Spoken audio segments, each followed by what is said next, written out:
Oke, selamat datang. Di pembahasan kali ini kita akan bedah satu istilah yang penting banget dalam sejarah Islam, yaitu Ahlul Kitab, atau sering kita sebut ahli kitab. Pertama-tama, penting banget nih buat kita ingat kalau Islam itu nggak muncul di ruang hampa ya. Justru sebaliknya, Islam lahir di tengah-tengah dunia yang sudah ya rame banget. Udah ada banyak komunitas beragama lain, masing-masing dengan tradisi dan kitab sucinya sendiri. Nah, istilah ahlul kitab ini sering banget muncul di Al-Quran. Kelihatannya sih simple ya, tapi ternyata kalau kita gali lebih dalam, makna teologis dan historisnya itu, wah, jauh lebih kompleks dari yang kita kira. Oke, yuk langsung aja kita bedah bareng-bareng. Kita mulai dari definisi yang paling dasarnya dulu ya, yang paling umum kita dengar. Jadi kalau kita lihat di Al-Quran, secara konsisten yang ditunjuk itu ya dua kelompok ini. Mereka dianggap sebagai pewaris utama kitab-kitab suci yang diturunkan sebelum era Islam. Nah, ini dia nih bagian yang mulai seru. Ternyata para ulama klasik nggak berhenti di situ aja. Mereka melihat ada semacam lapisan makna lain di balik definisi dasarnya. Contohnya nih, ada seorang ulama klasik namanya Asy-Syahrastani.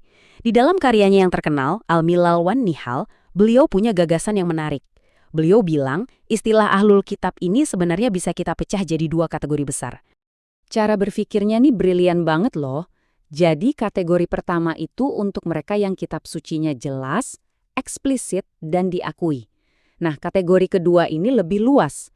Untuk kelompok yang jejak ajaran ilahinya itu mirip sebuah kitab, walaupun mungkin kitabnya udah nggak utuh lagi.